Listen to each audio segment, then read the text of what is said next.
तो दोस्तों आप सुन रहे हैं शान की कहानियाँ। तो दोस्तों इस चैनल पर मैं नया हूँ, कृपया मुझे सब्सक्राइब कीजिए, सपोर्ट कीजिए। आप सभी के सपोर्ट से मुझे मोटिवेशन मिलेगा और मैं और अच्छी अच्छी कहानियाँ सुनाऊंगा दोस्तों। तो कहानी इस प्रकार है। यह कहानी एक ऐसे सफ़र की है जिसे कोई भूल नहीं सकता। ट्रक ड्राइवर बहादुर सिंह की वह रात किसी बुरे सपने से कम नहीं थी। उसने अपने जीवन में कई यात्राएं की थी, लेकिन उस रात का सफ़र वह हमेशा के लिए उसकी यादों में डर की तरह बस गया। बहादुर सिंह एक अनुभवी ट्रक ड्राइवर था जिसने जीवन भर अनगिनत यात्राएं की थी। वह उस रात भी हाईवे पर अकेला चला जा रहा था। रात के करीबन 12 बजे होंगे जब उसने सड़क के किनारे एक आदमी को खड़ा देखा। वह बारिश में भीग रहा था और किसी से लिफ्ट मांगने की कोशिश कर रहा था। बहादुर सिंह ने ट्रक रोका और खिड़की से झांक कर पूछा, कहाँ जाना है? आदमी ने कहा, आगे हाईवे के मोड़ तक छोड़ देंगे। बहादुर सिंह को कोई आपत्ति नहीं थी। वह अक्सर ऐसे मुसाफिरों को लिफ्ट दे देता था। आदमी ट्रक में चढ़ गया और पिछली सीट पर बैठ गया। अंधेरा घना था और हाईवे वीरान। बातचीत शुरू करने के लिए बहादुर सिंह ने कहा, रात लंबी है, सफ़र सुहाना बना लेते हैं। क्या तुमने कभी कोई भूतिया कहानी सुनी है? आदमी चुपचाप मुस्कुराया और धीरे से बोला, नहीं, लेकिन सुनने का शौक है। बहादुर सिंह ने मुस्कुराकर कहा, तो ठीक है, मैं तुम्हें 10 सच्ची डरावनी कहानियां सुनाता हूं जो मैंने अपनी जिंदगी में देखी है और महसूस की है। लेकिन ध्यान रखना, कुछ कहानियां सुनने के बाद लोग डर कर भाग जाते हैं, तो कहीं तुम भी मत भाग जाना। तो रात के करीब 11 बजे थे। ट्रक अपनी तेजी रफ्तार से सुनसान हाईवे पर दौड़ता चला जा रहा था। हल्की हल्की ठंडा हवाएं खिड़की से अंदर आ रही थी। यात्री जो बहादुर सिंह से लिफ्ट लेकर साथ बैठा था, वह बड़ी दिलचस्पी से उसकी बातें सुन रहा था। तो बहादुर सिंह, क्या आपने सच में कोई डरावनी चीज देखी है? यात्री ने मुस्कुराते हुए पूछा। बहादुर सिंह ने हंसते हुए गियर बदला और कहा, अरे भैया, मेरी जिंदगी का आधा हिस्सा तो सड़कों पर बीता है। कई अजीब चीजें देखी हैं। सुनाऊं एक कहानी? यात्री ने सिर हिलाया। हाँ जरूर। और फिर बहादुर सिंह ने कहानी स्टार्ट की। ये बात कुछ साल पहले की है। बहादुर सिंह ने कहना शुरू किया। मैं एक रात ऐसे ही ट्रक चला रहा था जैसा अब चला रहा हूं। जगह थी राजस्थान का एक लंबा सुनसान हाईवे। सड़क पर दूर दूर तक कोई नहीं था, बस मेरे ट्रक की हेडलाइट और मेरे साथ सन्नाटा। फिर यात्री ने उत्सुकता से पूछा। फिर मैंने देखा कि सड़क किनारे एक आदमी चल रहा था। वो एकदम काला सा दिख रहा था, जैसे उसकी कोई शक्ल ही ना हो। पहले तो लगा कि कोई राहगीर होगा, लेकिन जैसे ही मैंने ट्रक उसके पास से निकाला, कुछ अजीब हुआ। यात्री थोड़ा आगे झुक गया। क्या क्या अजीब हुआ? ट्रक के शीशे में मैंने देखा कि वह आदमी अभी भी पीछे खड़ा था, लेकिन उसकी परछाई मेरी ट्रक के साथ साथ चल रही थी। यात्री ने भुहें चढ़ाई। परछाई ट्रक के साथ? हाँ। बहादुर सिंह की आवाज गंभीर हो गई। मैंने ट्रक की स्पीड बढ़ाई, लेकिन जो परछाई भी मेरे साथ तेजी से भागती हुई चली जा रही थी। फिर मैंने हिम्मत करके दोबारा शीशे में देखा, और ये क्या, वो परछाई अब ट्रक के दरवाजे के पास ही थी, लेकिन वो आदमी तो अभी भी वहीं खड़ा था। यात्री ने गहरी सांस ली। फिर क्या हुआ? मैंने जोर से जय बजरंगबली बोला और एकदम स्पीड बढ़ा दी, टॉप गियर में। कुछ ही सेकंड में परछाई गायब हो गई। जब मैंने पीछे मुड़कर देखा तो सड़क खाली थी, वहां कोई भी नहीं था। यात्री ने थोड़ा मुस्कुराते हुए कहा, शायद तुम्हारी आंखों का धोखा रहा होगा। बहादुर सिंह ने लंबी सांस ली। मुझे भी यही लगा, लेकिन जब मैंने उस रास्ते पर दोबारा सफर किया तो एक ढाबे पर एक बूढ़े आदमी से मुलाकात हुई। जब मैंने उसे यह किस्सा सुनाया तो उसने जो बताया वो सुनकर मेरे रोंगटे खड़े हो गए। क्या क्या बताया? मुसाफिर ने पूछा। उसने कहा कि कई साल पहले एक आदमी उसी सड़क पर मारा गया था। तब से उसकी परछाई उन गाड़ियों के साथ चलती है जो रात में अकेले वहां से गुजरती है। यात्री कुछ देर चुप रहा, फिर हल्की सी हंसी में कहा, अच्छी कहानी थी बहादुर सिंह, लेकिन अभी मुझे डर नहीं लगा। बहादुर सिंह मुस्कुराया। कोई बात नहीं, अभी तो सफर लंबा है, अगली कहानी और भी डरावनी होगी। ट्रक अपनी गति से हाईवे पर दौड़ता चला जा रहा था। सड़क पर दूर दूर तक कोई नहीं था, सिर्फ ट्रक की हेडलाइटें सड़क को रोशन कर रही थी और इंजन की गूंजती आवाजें सन्नाटे को चीर रही थी। यात्री ने अपनी सीट पर थोड़ा आराम से बैठते हुए कहा, तो बहादुर सिंह, अगली कौन सी कहानी सुनाएंगे आप? बहादुर सिंह ने हल्की मुस्कान के साथ कहा, अब की बार एक ऐसी कहानी सुनाऊंगा जो सुनकर तू थोड़ा और चौकन्ना हो जाएगा। यात्री हंसते हुए बोला, अच्छा चलो सुनते हैं आपकी कहानी। ये बात पिछले साल की है, बहादुर सिंह ने कहना स्टार्ट किया। मैं एक रात दिल्ली से जयपुर की ओर ट्रक चला रहा था। रात के करीबन 2 बजे होंगे। हाईवे एकदम सुनसान था और मैं जल्दी जल्दी अपनी मंजिल पर पहुंचना चाहता था। तभी रास्ते में एक पुराना सा बस स्टॉप दिखा। यात्री ने पूछा, रात के 2 बजे? उस वक्त तो कौन होगा वहां? बहादुर सिंह ने सिर हिलाया। यही तो अजीब बात थी, वहां कोई था ही नहीं। लेकिन जब मैंने ध्यान से देखा तो बस स्टॉप की एक बेंच पर एक औरत बैठी हुई थी। लंबी सफेद साड़ी पहने हुए, सिर झुका हुआ उसका। पहली नजर में मुझे लगा कि कोई यात्री होगी जो शायद सुबह बस का इंतजार कर रही हो। यात्री ने भुएं चढ़ाई।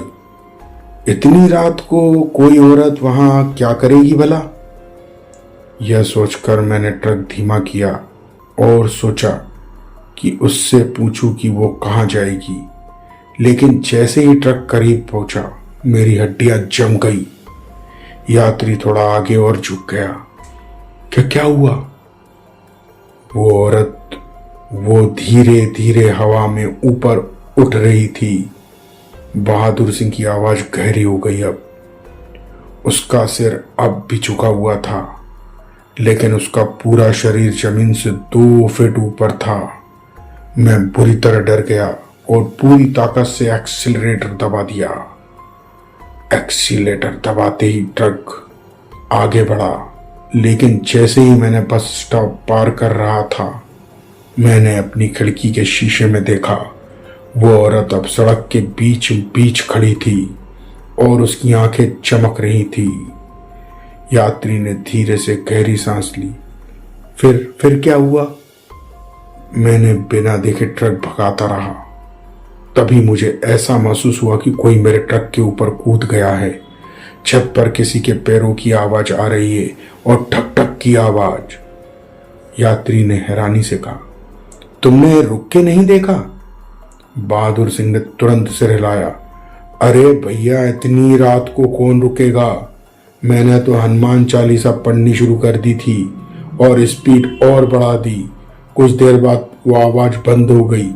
जब मैंने हिम्मत करके शीशे में दोबारा देखा तो बस स्टॉप ही गायब हो चुका था। वहां सिर्फ खुला मैदान था, जैसे वहां कोई बस स्टॉप था ही नहीं।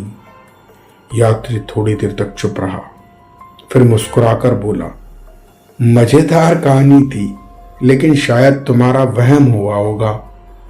बहादुर सिंह हंस पड़ा। हा, हो सकता है, लेकिन जब मैंने अगली सुबह उसी रास्ते से लौटते समय गांव के कुछ लोगों से इस बारे में पूछा तो उनके जवाब ने मेरी रूह कपा दी। यात्री ने उत्सुकता से पूछा, क्या बताया उन्होंने? उन्होंने कहा कि वो बस स्टॉप कई साल पहले बंद हो चुका था और उस औरत की कहानी भी सुनी थी। कई साल पहले एक महिला वहां बस का इंतजार कर रही थी, लेकिन उसे कोई लेने नहीं आया। उसने उसी रात बस स्टॉप पर आत्महत्या कर ली। तब से रात के समय लोग उसकी आत्मा को वहां बैठे हुए देखते हैं। यात्री थोड़ी देर तक चुप रहा, फिर उसने धीमे से कहा, बड़ा दिलचस्प किस्सा था बहादुर सिंह, लेकिन अब भी मुझे डर नहीं लगा। बहादुर सिंह मुस्कुराया, कोई बात नहीं, अब की बार तुझे ऐसी ऐसी कहानी सुनाऊंगा कि तेरी हंसी गायब ही हो जाएगी। रात अब और गहरी हो चुकी थी। ट्रक अपनी गति से हाईवे पर दौड़ रहा था। यात्री अब भी पूरी तरह जागा हुआ था और बहादुर सिंह की कहानियों में उसकी दिलचस्पी बढ़ती ही जा रही थी। उसने हंसते हुए कहा, तो बहादुर सिंह जी, अब कौन सी कहानी सुनाओगे? देखो, मुझे अब तक डर नहीं लगा। बहादुर सिंह मुस्कुराया, कोई बात नहीं, अब जो कहानी सुनाऊंगा उसे सुनकर तेरा चेहरा देखना चाहता हूं मैं। इस बार कहानी एक होटल की है जो मुझे आज तक नहीं भूलता। यात्री थोड़ा आगे झुक गया। चलो सुनाओ। ये बात कुछ साल पहले की है, बहादुर सिंह ने कहना शुरू किया। मैं एक लंबी डिलीवरी ट्रिप पर था और रात करीबन 1 बजे मेरी आंखें बोझिल होने लगी। मुझे लगा कि अब गाड़ी चलाना ठीक नहीं, तो मैंने सोचा कि किसी होटल में रुककर कुछ घंटे सो लिया जाए। हाईवे से थोड़ा अंदर एक पुराना होटल दिखा। नाम था होटल शिवानंद। देखने में बहुत बड़ा नहीं था, लेकिन ठीक ठाक था। यात्री ने फिर पूछा, फिर क्या हुआ? मैंने रिसेप्शन पे जाकर एक कमरा मांगा। वहां एक अजीब सा बूढ़ा आदमी बैठा था। उसने बिना मेरी ओर देखे सिर झुकाए हुए कहा, कमरा नंबर 306 खाली है, आपको वहीं मिलेगा। मैंने चाबी ली और ऊपर चला गया। यात्री ने हंसते हुए कहा, अब मजा आएगा। कमरा एकदम सामान्य था। एक बिस्तर, एक अलमारी और एक खिड़की जिससे बाहर की सड़क दिख रही थी। लेकिन जैसे ही मैं अंदर गया मुझे अजीब सा महसूस हुआ। ऐसा लगा जैसे कोई मुझे देख रहा हो। मैंने सोचा कि यह बस मेरा वहम होगा। दरवाजा बंद करके बिस्तर पर लेट गया और लाइट भी बुझा दी। यात्री ध्यान से सुन रहा था सारी कहानी। करीब आधे घंटे बाद मेरी नींद खुली। ऐसा लगा कि किसी ने मेरे कान में कुछ आके कहा हो। मैंने उठकर इधर उधर देखा, लेकिन कमरा खाली था। खिड़की भी बंद थी और दरवाजा भी। लेकिन मैंने जैसे ही अलमारी की तरफ देखा, मेरे रोंगटे खड़े हो गए। यात्री ने उत्सुकता से पूछा, क्या देखा अलमारी में? अलमारी का दरवाजा हल्का सा खुला था और अंदर कोई खड़ा था। यात्री ने गहरी सांस ली। फिर मेरी हिम्मत नहीं हुई कि मैं उसे गौर से देखूं, लेकिन वो चीज वहां खड़ी थी, बिना हिले डुले। अचानक अलमारी का दरवाजा फिर जोर से बंद हो गया। मेरी सांसें अटक गई। मैं तुरंत बिस्तर से उठा, लाइट जलाई और बाहर भागने के लिए दरवाजा खोला, लेकिन दरवाजा अंदर से लॉक था। वो भी ऐसा लॉक जो बिना चाबी के खुल ही नहीं सकता था। यात्री अब पूरी तरह कहानी में डूब चुका था। मैंने पूरा जोर लगाया, लेकिन दरवाजा खुला नहीं। तभी कमरे में रखे टेबल पर रखी पानी की बोतल अपने आप नीचे गिर गई और अगले ही पल आईने में मुझे अपनी परछाई के साथ एक और परछाई दिखी। यात्री की आंखें थोड़ी चौड़ी हो गई अब कहानी सुनकर। मैंने हिम्मत करके दोबारा देखा तो आईने में एक और चेहरा दिख रहा था। एक औरत का चेहरा जिसकी आंखें एकदम काली थी। मैं पूरी तरह डर गया और जोर से दरवाजा पीटने लगा। तभी दरवाजा अपने आप अचानक खुल गया और मैं तुरंत बाहर भागा। रिसेप्शन पर पहुंचा तो वो बूढ़ा आदमी अब भी वैसे ही सिर झुकाए पहले की तरह बैठा था। यात्री ने पूछा, क्या उसने कुछ कहा? हाँ, जब मैंने उसे पूरी बात बताई तो उसने बस एक बात कही, तुम्हें ऊपर जाने से मना किया था, 306 में कोई नहीं रुकता। तब मुझे समझ आया कि उसने मुझे सीधे 306 की चाबी क्यों दी थी। शायद वो देखना चाहता था कि मैं वहां कितना टिक सकता हूं, कितनी देर रुक सकता हूं। यात्री कुछ देर तक तो चुप रहा, फिर मुस्कुराते हुए बोला, अब की बार कहानी थोड़ी बढ़िया लगी, लेकिन अभी भी मुझे डर नहीं लगा। बहादुर सिंह ने एक लंबी सांस ली। अभी तो 7 कहानियां बाकी हैं भैया, देखते हैं कब तक तेरी हंसी गायब होती है। रात और गहरी हो चुकी थी। ट्रक अपनी तेज रफ्तार से सुनसान हाईवे पर दौड़ रहा था। यात्री अब भी जगा हुआ था, उसकी आंखों में जिज्ञासा छलक रही थी। बहादुर सिंह ने पिछले 3 किस्से सुना दिए थे, लेकिन यात्री का उन पर कोई असर नहीं हुआ।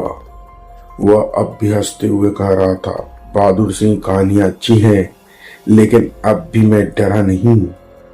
बहादुर सिंह ने एक लंबी सांस ली और गियर बदला। अब की बार जो कहानी सुनाऊंगा उसमें सिर्फ डर नहीं, दर्द भी होगा। यात्री ने भौहें चढ़ाई। दर्द? कैसा दर्द? हाँ, क्योंकि यह कहानी सिर्फ डर की नहीं, एक आत्मा की बेबसी की भी है। बहादुर सिंह ने कहना शुरू किया। ये बात कोई 5 साल पहले की है। बहादुर सिंह ने कहना स्टार्ट किया अपना। मैं रात के करीब 2 बजे मध्य प्रदेश की एक हाईवे से गुजर रहा था। रास्ता पूरा सुनसान था, आसपास सिर्फ खेत और जंगल दिख रहे थे।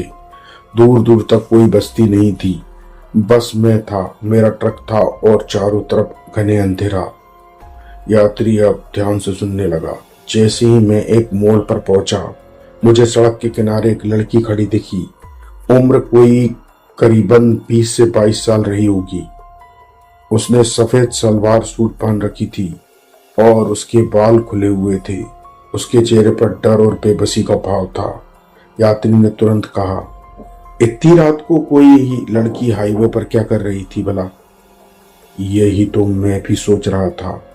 मैंने ट्रक रोक दिया और खिड़की से पूछा कि ए लड़की, बिटिया, इतनी रात को यहाँ क्या कर रही हो? उसने धीमे से कहा, भैया मुझे गांव तक छोड़ दोगे? मैं बहुत डरी हुई हूँ। मैंने उसे अंदर बैठा लिया, लेकिन जैसे ही उसने ट्रक में कदम रखा, एक अजीब सा ठंडा मौसम सा लगने लगा और एहसास हुआ ठंडक सा, जैसे कोई बर्फ की ठंडी हवा अंदर आ गई हो। यात्री ने कहा, फिर? लड़की चुपचाप बैठी रही। मैंने धीरे धीरे गाड़ी आगे बढ़ा दी। कुछ मिनट बाद मैंने उससे पूछा, कहाँ जाना है तुझे? उसने हल्की सी आवाज में कहा, बस अगले मोड़ पर छोड़ देना। मैंने कोई और सवाल नहीं किया, लेकिन जैसे ही हम अगले मोड़ पर पहुंचे, उसने कहा, भैया आप पीछे मत देखना, बस मुझे यहाँ उतार दो। यात्री अब थोड़ा गंभीर हो गया। उसने पूछा, तुमने देखा पीछे पलटकर? बहादुर सिंह ने लंबी सांस ली। यही मेरी सबसे बड़ी गलती थी। क्या हुआ? यात्री अब पूरी तरह कहानी में डूब चुका था। उसे भी मजा आने लगा था। जैसे ही मैंने ट्रक रोका, वो लड़की उतरी और बिना मुंह किए मेरे तरफ सड़क के किनारे खेतों में जाने लगी। लेकिन मेरा दिमाग ठिठक गया जब मैंने देखा उसके पैर जमीन से ऊपर थे, वो हवा में तैर रही थी। यात्री की सांस थोड़ी भारी हो गई, लेकिन उसने खुद को सहज बनाते हुए दिखाते हुए कि मुझे कुछ डर नहीं लग रहा। मैंने शरीर में छुरछुरी दौड़ती हुई देखी गई। मैंने खुद को घबराते हुए देखा अपने आप को। मैंने जल्दी से आगे गाड़ी बढ़ाई, लेकिन कुछ ही सेकंड में मुझे किसी ने जोर से पुकारा, भैया। आवाज इतनी गहरी और दमदार थी कि मैंने अपने आप ही ब्रेक लगा दिया। फिर क्या हुआ? यात्री ने धीरे से पूछा। मुझे समझ नहीं आ रहा कि क्या करूं। तभी मैंने शीशे से देखा, वो लड़की अब भी वहीं खड़ी थी, लेकिन इस बार उसका चेहरा साफ दिख रहा था। उसकी आंखें सुर्ख लाल थी और गर्दन अजीब तरीके से मुड़ी हुई थी, जैसे किसी ने उसे तोड़ दिया हो। यात्री ने अब कोई प्रतिक्रिया नहीं दी, बस ध्यान से चुपचाप सुनता रहा। उसका चेहरा दर्द से भरा था। ऐसा लग रहा था जैसे वह कुछ कहना चाहती हो, लेकिन तभी उसके चेहरे पर अचानक गुस्सा आ गया और वो मेरे ट्रक की ओर तेजी से बढ़ने लगी। मैंने बिना कुछ सोचे ट्रक भगाया और आगे निकाल दिया। यात्री ने तब पूछा, फिर क्या वो गायब हो गई? हाँ, जब मैंने शीशे में दोबारा देखा तो वहां कोई नहीं था, लेकिन जब मैं अगले गांव पहुंचा और लोगों से इस बारे में पूछा तो उन्होंने जो बताया वो सुनकर मेरे रोंगटे खड़े हो गए। क्या क्या बताया लोगों ने? उन्होंने कहा, कुछ साल पहले एक लड़की को उसी मोड़ के पास कुछ गुंडों ने मार दिया था। उसकी लाश खेतों में फेंक दी गई थी और तब से वो आत्मा वहीं भटक रही है। कई लोग उसे रात में सड़क किनारे खड़ा देखते हैं, लेकिन जो भी उसे लिफ्ट देता है वो उसकी गाड़ी के शीशे में हमेशा अपना चेहरा छोड़ जाती है। यात्री कुछ देर चुप रहा, फिर उसने धीरे से कहा, तो क्या तुम्हारे शीशे में भी चेहरा दिखा? बहादुर सिंह ने गहरी सांस ली और कहा, हाँ, लेकिन मैंने उसे अगले ही दिन बदलवा दिया था। यात्री अब हंसा। नहीं। उसने गहरी नजरों से बहादुर सिंह को देखा और कहा, यह कहानी थोड़ी डरावनी थी, लेकिन अब भी मुझे उतना डर नहीं लगा, बहादुर सिंह जी। बहादुर सिंह ने मुस्कुराते हुए कहा, अभी तो 6 कहानियां और बाकी हैं दोस्तों, और देखते हैं अब तेरी हंसी गायब होती है कि नहीं। ऐसा कहकर बहादुर सिंह ने अपनी 5वीं कहानी स्टार्ट की। रात और गहरी हो चुकी थी। ट्रक अब भी तेज रफ्तार से हाईवे पे दौड़ रहा था। बाहर का माहौल और भी डरावना हो गया था। चारों तरफ घना अंधेरा और रह रह कर गूंजती सन्नाटे को चीरती ट्रक की कड़कड़ाहट। यात्री अब थोड़ी गंभीर मुद्रा में था। पिछली कहानी का असर उस पर साफ दिख रहा था, लेकिन उसने अब भी हिम्मत बनाए रखी। तो बहादुर सिंह, अगली कहानी कौन सी सुनाओगे, ये तो बताओ, यात्री ने मुस्कुराते हुए पूछा। बहादुर सिंह ने हल्की मुस्कान के साथ कहा, अब की बार कहानी एक ऐसे रेलवे फाटक की है जहां जो भी रुकता है वो दोबारा आगे नहीं बढ़ पाता। यात्री ने भौहें चढ़ाई। अच्छा, चलो सुनाओ, सुनते हैं। ये बात 3 साल पहले की है, बहादुर सिंह ने कहना शुरू किया। मैं रात के करीबन 1 बजे एक पुराने हाईवे से गुजर रहा था जो सीधे एक रेलवे फाटक से होकर जाता था, और वो जगह बिल्कुल वीरान थी। आसपास कोई बस्ती नहीं थी, कोई रोशनी नहीं, बस दूर तक फैले खेत और सूखे पेड़। यात्री ध्यान से सुन रहा था। जब मैं रेलवे फाटक के पास पहुंचा तो देखा कि बैरियर नीचे था, लेकिन अजीब बात यह थी कि वहां कोई ट्रेन आने की आवाज ही नहीं थी। मैं ट्रक रोककर इंतजार करने लगा। यात्री ने पूछा, फाटक पर कोई चौकीदार नहीं था? यही तो सबसे अजीब बात थी, वहां कोई नहीं था। आमतौर पर ऐसे रेलवे फाटकों पर कोई न कोई चौकीदार होता है, लेकिन वहां सिर्फ एक टूटी फूटी केबिन पड़ी थी जिसमें धूल और जंग लगे पुराने बोर्ड झूल रहे थे। यात्री थोड़ा आगे झुक गया और आगे की तरफ सरक कर उसने पूछा, फिर? मैंने सोचा कि शायद बैरियर खराब हो गया होगा। मैंने गाड़ी से उतरकर चारों तरफ देखा, लेकिन दूर दूर तक कोई नहीं था। तभी मुझे लगा कि मेरे पीछे कोई खड़ा है। यात्री की सांस हल्की सी अब भारी होने लगी कहानी सुनते सुनते। क्या सच में कोई था? मैंने तुरंत पलट कर देखा, वहां कोई नहीं था, लेकिन जैसे ही मैंने दोबारा बैरियर की ओर देखा, मेरी रूह कांप गई। क्यों? क्या हुआ?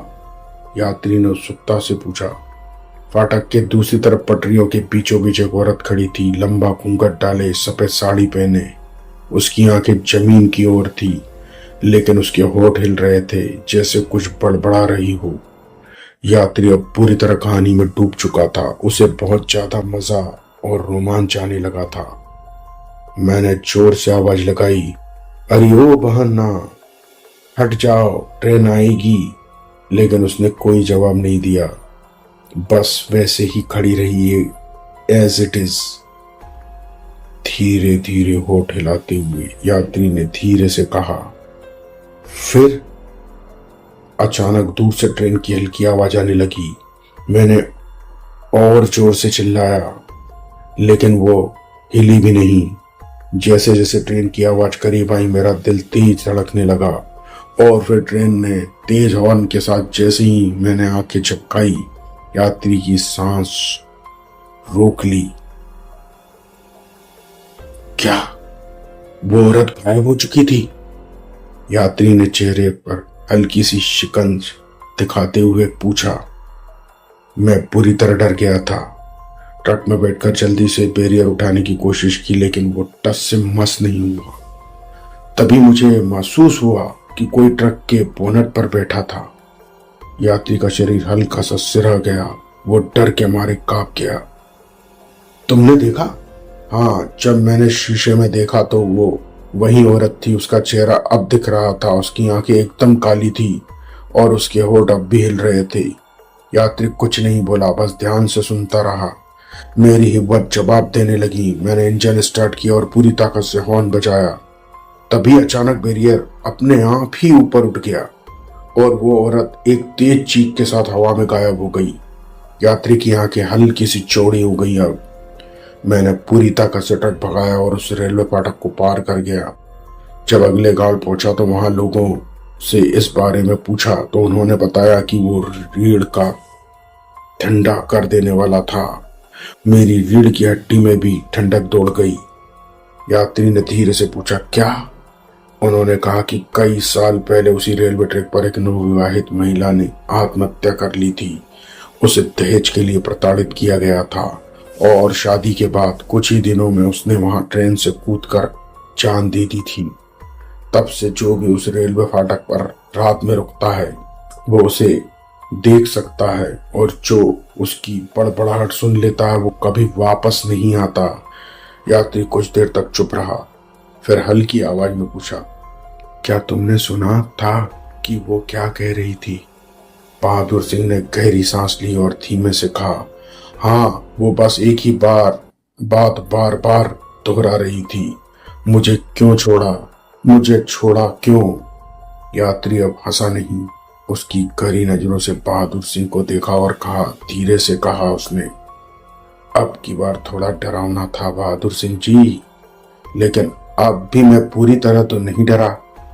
बहादुर सिंह ने मुस्कुराकर कहा, अभी तो 5 कहानियां बाकी है दोस्त, देखते हैं कब तेरी हंसी पूरी गायब होती है।